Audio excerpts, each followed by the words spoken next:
All right, so we left off last episode after our characters had run into Malenkov due to a mysterious benefactor giving them his location, and then they called Jason Newberry. During the time between Jason's arrival and them alerting him, Sierra showed up, clearly started a fight with Malenkov, and then the sheriff and the Malkavian Prime Agent arrive on scene, and it ends with basically the bar/brothel going up in flames because Jason Newberry threw a Molotov into a shroud of night.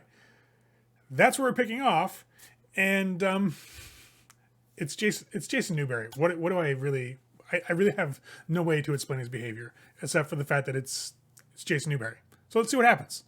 So you guys are waiting there for about, I'd say, 3 or 4 minutes, prepared to handle whatever might come out of this, to trail him down or hit him with the car, what the fuck ever. Sullivan gets a... Oh no, you got rid of that phone. I did. Yeah, Preston you did. has his number, though. Yeah, Preston does. So... Yeah, because I got a new phone. That goes to voicemail and pisses me off. So then I text Preston. Preston gets a message from Newberry. He's like, hey, dickhead. Sullivan changed his number and didn't tell me? Anyways, it's done. You guys can come back in. You just see like this grayish smoke is now pouring out the front of the building. All right. Hey, Newberry's pissed you didn't give him your new number, and they said we can go back in. I just bought the motherfucker last night. Hey, man. I'll wave Lemont back over. I'll get out of the car. Up, kind of stumble my way over to where they're at. Okay. And we'll drive back around back because I'm not walking into a fucking front door that's billowing smoke.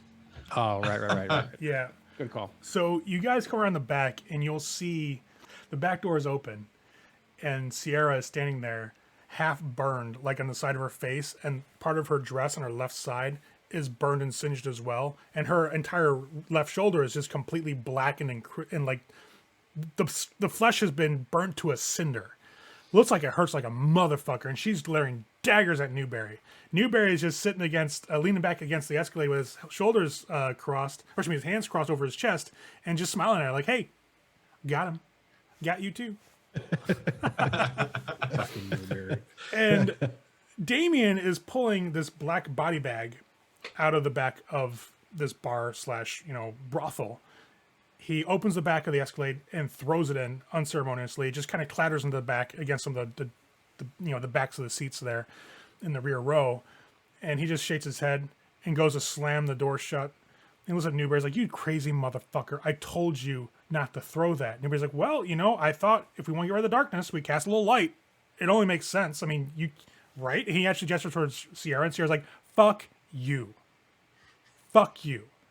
Hey, you lived. You should give me some thanks. And hey, if that guy wasn't so fucking handy with a fire extinguisher, you'd be, And he kind of just thumbs towards the back of the Escalade. She shakes her head, looks incredibly pissed, and then she turns her attention to Damien, Sheriff Damien. I got here and tried to apprehend my clanmate. You guys arrived. We were fighting. I apologize for that.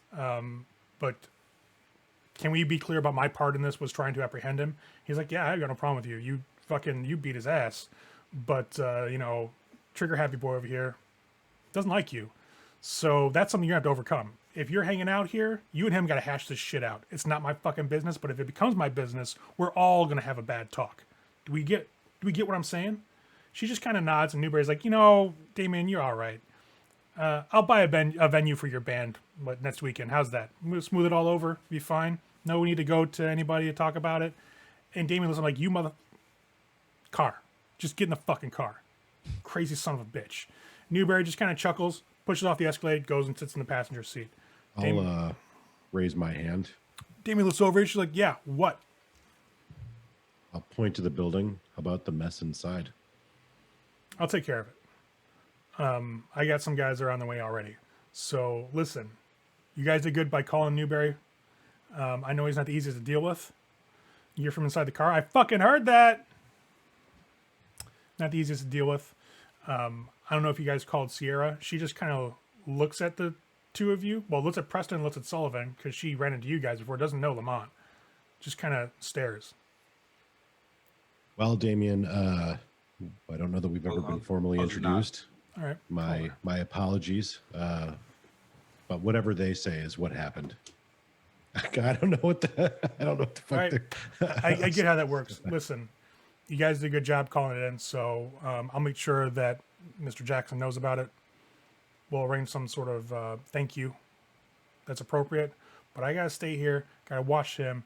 She needs to get the fuck out of here. Can you get her somewhere where her ass isn't being seen like a crispy critter? Yep. Yeah, of course. Sierra looks over and is like, "What are you driving?" Whatever you're SUV. driving. Good. I'll extend my hand for her keys. She'll toss you the keys to the sedan. Okay. It's just a black Lexus. Yeah. I'll follow you. Tinted windows by any chance? Yep. Okay. I'll very gentlemanly. I am a Torador after all. I will open the back door for her, and I will let her get in.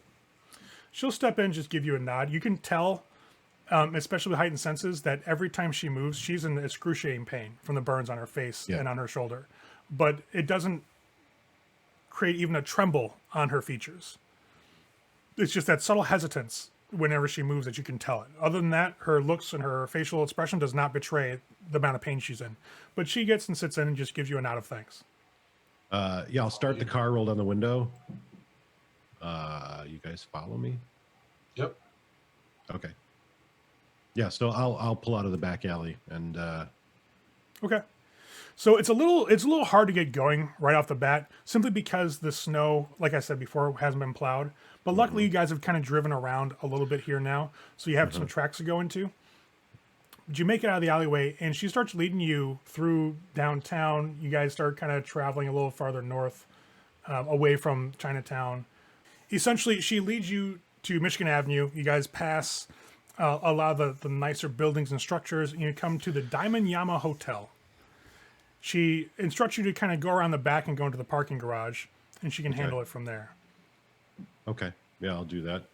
You guys follow in Sullivan's vehicle. You guys pull on in.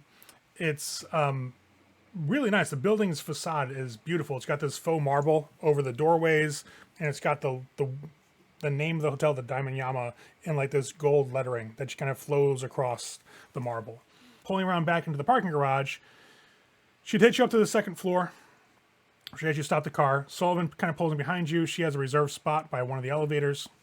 And you hear her kind of just sigh in the back. And she's like, listen, this is fine right here. Okay. She'll open her own door and step out. Okay. I'll get out too, and I'll hand her the keys. She'll take them, say thank you. And you'll see her click the lock, and the doors on the sedan will all lock. She'll look down and see Sullivan's car idling just a little short distance away. I appreciate the lift, and actually, we should probably talk. Why don't you grab the two of them? You can park next to my vehicle. I'll make sure it doesn't get towed. We should have a discussion. Okay, sounds fair to me. I'll kind of just spin and walk over to the car. Okay. So Lemont steps up to the idling vehicle that Sullivan is driving. Roll the window down. What's up? She said she'd like to have a talk with us. All right. Be expected. Yeah, I'll We'll park and get step out. back up. Yeah. Oh yeah, she said park over there. She'll make sure we don't get towed. Fair. That's where I'll park. All right, you pull the vehicle up next to the sedan, turn it off, step on out. The echoes of your footfalls on the concrete in the parking garage kind of fill the room. They fill the area. And you can tell that nobody's on this level at all. It's just deathly quiet. Even for a middle of the weekday, you'd expect to have people coming in and going out for dinner and things of that nature. But this particular level of the parking garage is completely quiet. You guys walk up to her. She gestures towards one of the elevators. She's got a private elevator here. Why don't we head on up? I need to talk with Preston, and all of you might be involved anyway since you're a coterie apparently. So, that Okay. good? All right. She'll lead you to the elevator. You'll see her lift the key card up. It dings. Within a couple of seconds, the door opens. She steps in. It's a nice little elevator. It's completely stainless steel on the inside, reflective, which is kind of weird given that she has this distorted reflection in it whenever you guys get inside. It doesn't stay still. It's kind of weird and always flighty when it's even there. Sometimes it fades out of existence entirely, her reflection does. So when the doors close, you're in this metal cage, essentially, and you feel it, the inertia as it lifts and goes straight up through the building. About a minute of silence as the ride is completely quiet. She doesn't talk at all. The doors ding. She steps out into this lush hallway with like the tan walls with like this gold inlaid trim. There are a couple of pictures along the wall of her and what looks like what could possibly be family of hers along the walls as well, like maybe 4 or 5 dotting. There are no mirrors up here or reflective surfaces whatsoever. There usually are in hotels, especially by the elevator, so people can check their makeup and their get up before they leave. Nothing on this level, just the elevator itself. When she steps out, there's this nice carpeting all over the floor. And you can tell when you guys fully emerge from the elevator, this is just one full level of the hotel. There are no room doors. It's just one massive apartment, like penthouse. She starts walking past the obstructive walls. The doors are double doors, openings, but no doors at all. She just steps in, and you guys see a grand piano off to one side. The windows are floor to ceiling. There are some other internal rooms here that you can see that have been set off. The doors are all closed to those, but there's a nice plush seating area with like white leather couches and nice coffee tables offset to one side by one of the other sets of windows that run along the outside of this building. There's a bar. There's another sitting area with a raised hot tub, so you can sit and like look over the city and the lakefront from where you're at. But she just kind of gestures towards the couch and says, "Please have a seat." I'll sit. I will do so. "Get comfortable. I'll be right back." And she starts walking towards one of the rooms to the side. Okay. You see her step in, close the door. She's gone for maybe 5 or 10 minutes. You guys want to do anything while she's in there?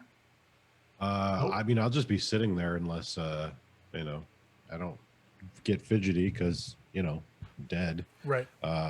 So yeah, I'll just be sitting there. I'll just wait.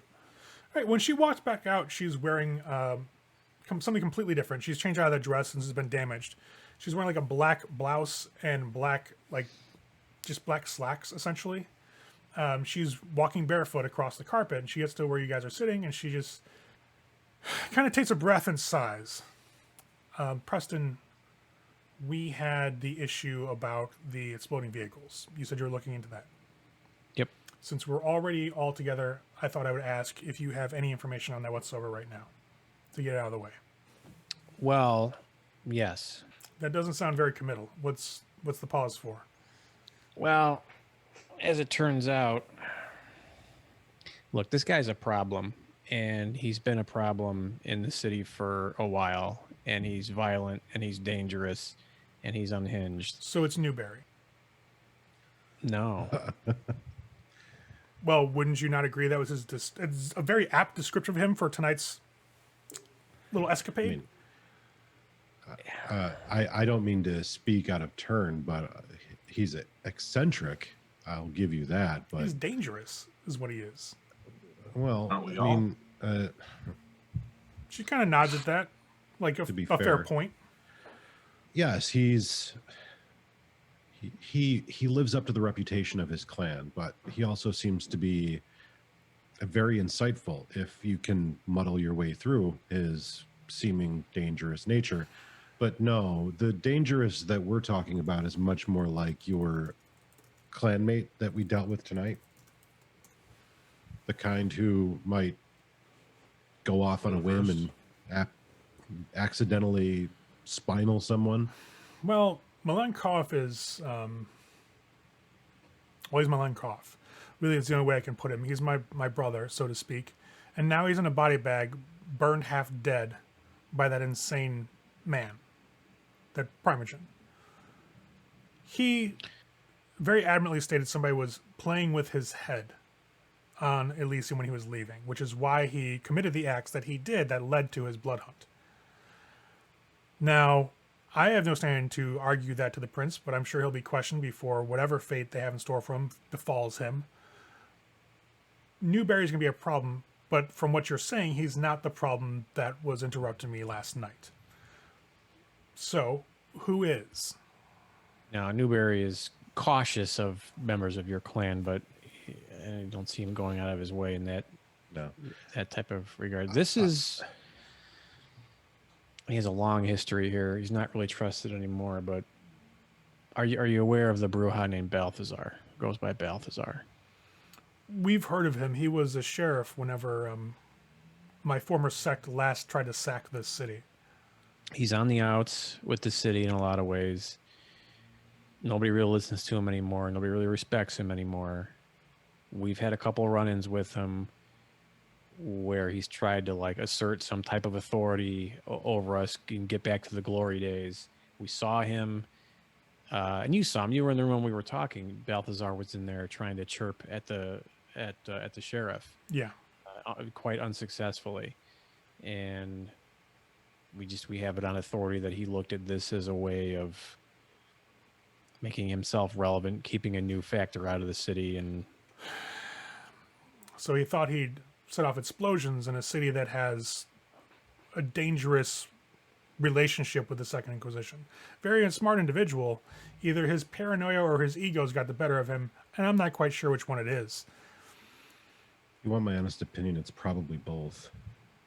I mean, just a night ago, he crushed. I don't even want to tell the story. I can't. It's so unfathomable that someone in a modern time would be that brazen to just ignore the traditions of the city. What are you talking about? With the explosions? Yes, I agree. No, I don't know. I don't know if I want to get into it, but we had to bend out of shape his handprint that he left in the wheel well of our car. She kind of squints her eyes a bit. Are you serious? So in this city, I wish I wasn't. let me get this straight. So in this city, the picture you're painting for me, I have a Molotov wielding Malkavian primogen on one hand, and a Bruja, former sheriff, who's going around breaking people's property in public and brazenly setting off explosives in the city proper. These are the extremes I'm dealing with.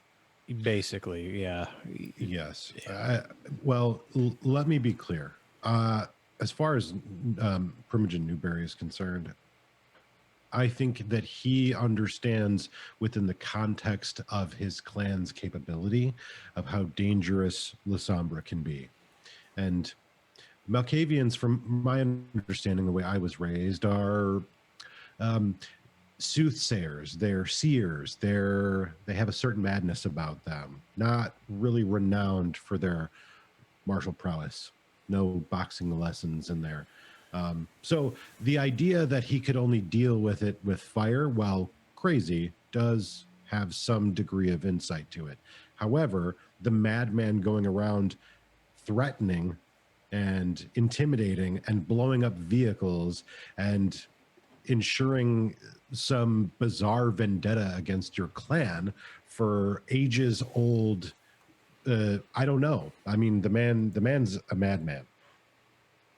And now that he's not, he has no authority. And this is an individual who had authority for quite some time, from what I understand. And it's with good reason that he doesn't. A pretty serious downward spiral lately. He's obviously losing grip of his beast. Well, I'll have to see to what is going on then with Mr. Balthazar. And we'll make sure some comeuppance makes its way towards him at some point in the future, of course within the boundaries of the prince's laws. On the other hand, I gave my word that I would give you information, Preston. And I will. And you see her walk over towards the bar, and she pulls like a little like legal notepad and a pen that's by it and starts scribbling down something on the paper. She tears it off the notepad, folds it up, and hands it to you. This is the information you're looking for. Thank you much. Of course. I hope that we can continue doing business, or at least maintain some kind of a relationship. As long as you don't try to fuck me over, I think we'll be okay. You've helped me out with figuring out who is trying to sabotage my clan in the city, which I appreciate. It was not who I thought it was going to be, especially given the evening's excitement, but it does make sense, and I do understand where it's coming from. So I'll make sure to handle that. If we handle and deal each other fairly, I have no problem continuing a working relationship. Excellent. Great. However, you do realize for us to have that working relationship, my clan needs to be accepted within your society. Well, I'm pretty sure the stance you took with your cohort, ex-cohort, My broodmate. your broodmate, the fact that you worked directly against him and helped Damien bring him to where he is going to face justice, I would say it looks as bad as it looks what he did. I think it looks even more so favorably because of what you did, going directly against blood. There's not much more of a bigger step you could take in such a short amount of time to gain such favor. I would think.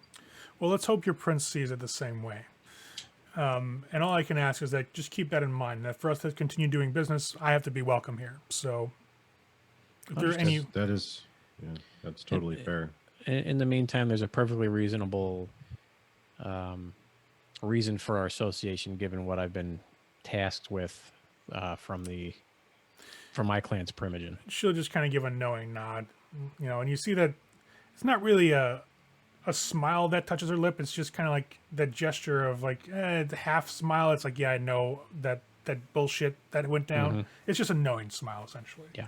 Well, gentlemen, unless you have anything else you want to propose or pitch, I would like to rest, given my state.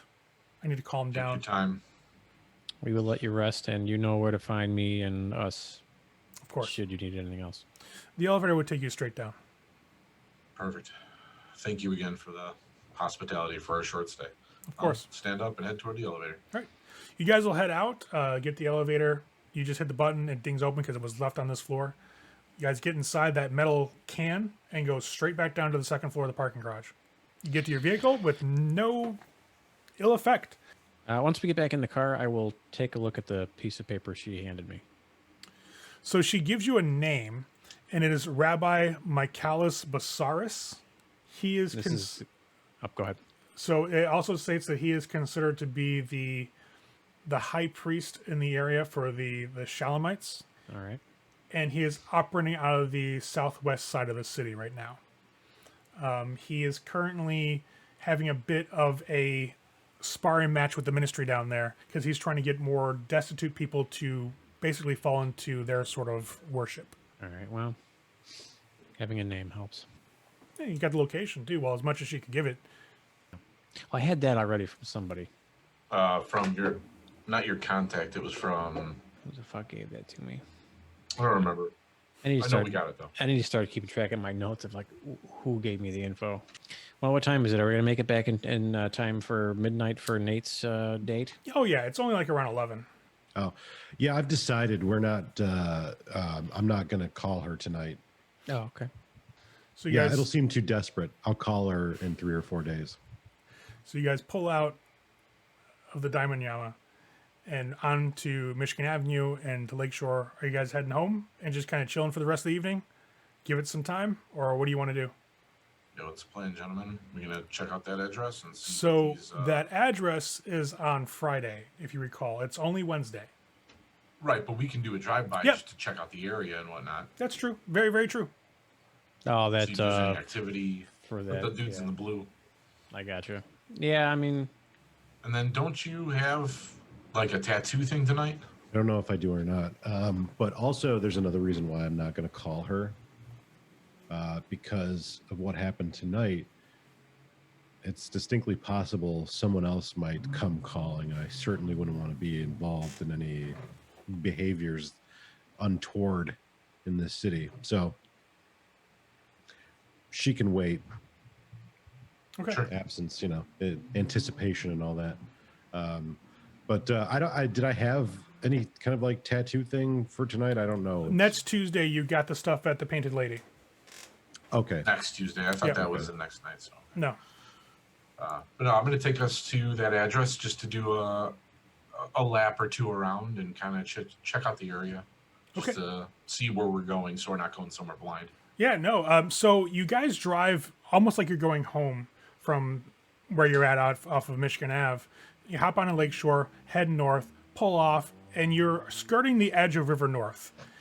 And the address you have, you're kind of driving down the streets trying to find a thing because you're still getting a little more used to the grid work layout of Chicago at this point. And you find it just off the beaten path. And it's this old building. It looks like it was probably like a storage facility, like one of those like U-Haul storage places.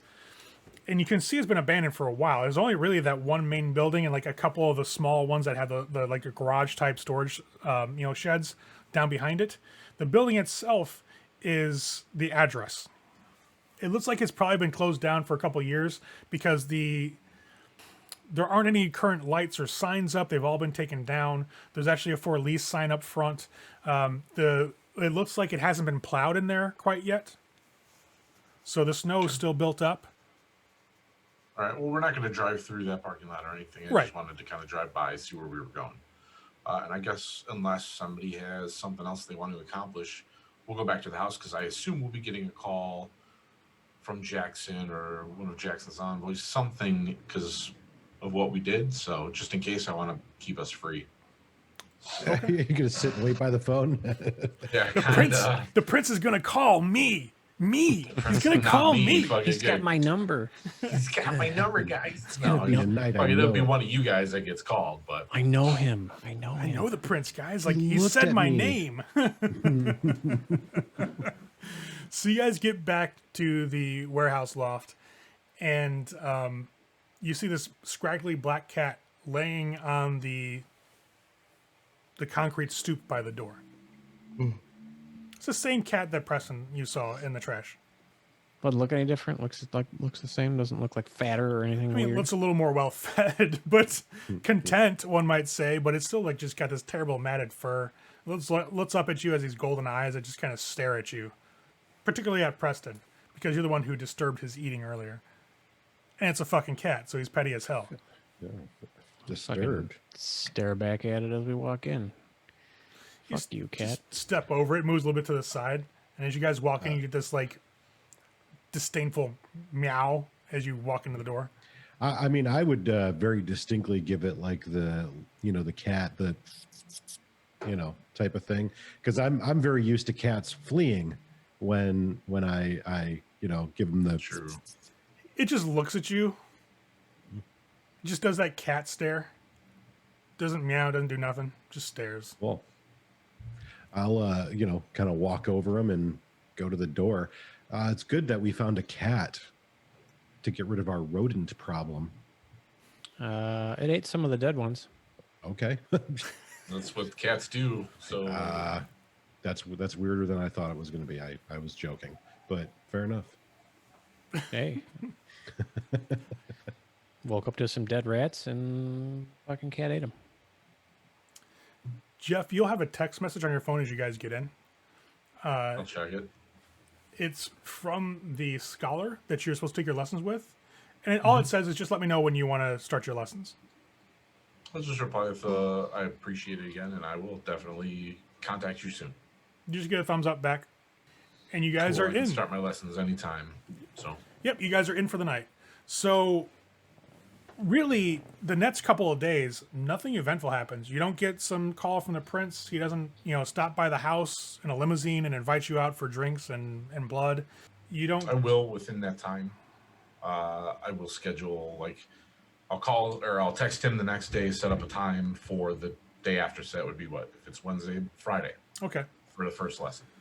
Yeah. So Thursday night and into Friday when you guys get up, nothing really happens. Nothing special. It's just business as usual. You guys are doing your normal shit, like maintaining your mortal masks, and maybe going out getting food whenever you feel peckish. But nothing eventful happens. There's no call from the prince, no call from Damien. Even Newberry's actually quiet, which is kind of weird. He's oddly quiet. Like, he doesn't text you at all. Nothing happens. You are made aware from the bartender, the bouncer who gives Lemont a call to kind of schedule the back pieces, which will probably happen like Thursday night, we'll say. Sure. That the waitress, Jenny from upstairs at Ed's has gone missing. So if you guys see her, fuck? please let them know. That's crazy. Yeah. Yeah, I'll let you know. I mean, was she having like money problems or something, or? He was like, no, not at all. Actually, she was doing all right. She was saving up, doing all right for herself, as far as I know. Wasn't anything crazy. No drugs. No weird shit. I didn't know her that well, but yeah, if I happen to run into her, I'll let you know. That'd be awesome. We really appreciate it. I mean, No she was problem. nice, and we'd like to have her back, and hopefully nothing happened to her. Yeah, I've never really hung out with her outside of the place. So, but yeah, if I hear anything, I'll let you know. On a, I guess, a fucked up side note, still ready to get your tattoos? Yeah, whenever Yeah, you're. and then I'll just transition conversation into Right. into that. You know, Yeah, and he'll set them up. They're all getting smaller pieces done, nothing too big. It's just like artsy shit. Like, do whatever you want, whatever strikes you whenever you get on the back. Let me be your canvas, man. That type of thing that goes on. And it just goes off without a hitch. You pay them in tattoos, they have a day, they go about it, and you're solid. You guys paid off your debt for them doing the cars instead of you guys. Now, Friday comes along, and that's the night that the cult is supposed to have that thing go down. At least from when they told you it's Friday nights at this location. Mm-hmm. They gave you the password to say Bliss when you get there, and they'll let you in. Now, Basically, the plan is, because I assume it doesn't happen super early because it's an illegal party. So I'll use the beginning part of that night to spend an hour with that guy to get my lesson in. Okay. It'll just be like a normal hour. Then I'll bullshit with him for a couple minutes, and I'll head back so we can get ready to go to You're that. going to that. yeah, Yes. he's gonna do lessons for. Cool. So that Acadia. that night I'll call Tina. Okay, you'll give her a call, and essentially when she picks up, she's like, "Yeah, hello." Hey, what are you doing? Nothing, actually, just gloating, I guess is the word. Oh, this is Lamont. Yeah, I did recognize you the voice. still want to hang out? Yeah, sure. Yeah, I got my job back, so definitely. Oh, kick ass. Yeah. That's cool. Well, if you want, you could come by my place and then we could like go out. That sounds good. Yeah, I'll meet you there. What time you want me to swing by? Before 10. All right. How about 9:00? Is that good? Yeah, that works great. All right, I'll be there. Okay, cool. Looking forward to it. And I'll hang up. You send her the address. Yeah, I'll text her Okay. the address. You send that off. Sullivan gets some lessons in. The day is very quiet. You do get a message from Royston letting you know that the Nets gathering is going to be on the weekend on Saturday, and it's not going to be at a usual spot. He will let you know the location as soon as he gets it. There's some sort of event, I guess, going on. He doesn't really know what it is. Okay. Yeah, and that's it. So, is Preston doing anything for like Thursday and Friday night for like just general downtime shit? Well, one thing that I wanted to do, I don't know if this is downtime or not, but I wanted to figure out wherever the hell permits are issued Sure. and like stop by the permit and see if I can charm my way out of the information of the name of the company that got the permit to bulldoze the fucking Bahari Garden. The permits for construction are handled by the county clerks. So you go to like one of the courthouses and you can request the records. They're they have to give it to you unless it's something that's sensitive and has kind of been like sealed. You can get any records you want. You can actually do it online. You just pay for them. So you actually don't have to go anywhere and charm anybody. You can look it up online for permits issued in the area. It's super easy. You can do it online or you can go in. It's up to you. Well, fuck, I'll just do it online if there's no like extra red tape or steps or anything that they want. No, you basically do like a records request, and it takes like it can take a couple days, or sometimes if they haven't been sealed away, you can get them right away. At most, it usually takes like a day, as they have to print out copies and things like that. But if they're fresh records, which these are, they're still electronic. They can still just get them to you as a printout or even viewable online because they're scanned in anyways. So Yep. when you request the records for that area and who got these permits, there isn't a single company attached to it. It's no company at all. It's actually an individual's name. You get the name Jedediah Jones. The address is, when you look it up, like you get the address off the form and you actually look it up like online, the address doesn't exist. It's a fake address. There's a phone number as well because, they have to fill out the contact information and all that. That phone number is to a number no longer in service. I'm going to reach out to Trina Velasco. Okay. Giving her a call. Yeah. She picks up like, yeah, it's Trina. What's up? Hey, Trina, it's Preston. How are you? Oh, hey, what's going on? How you been? Oh, doing good, doing good. Hey, listen, I was hoping that we could, get together and have a chat. Oh, definitely. I could use all the backup I could possibly fucking get. We lost 2 people tonight.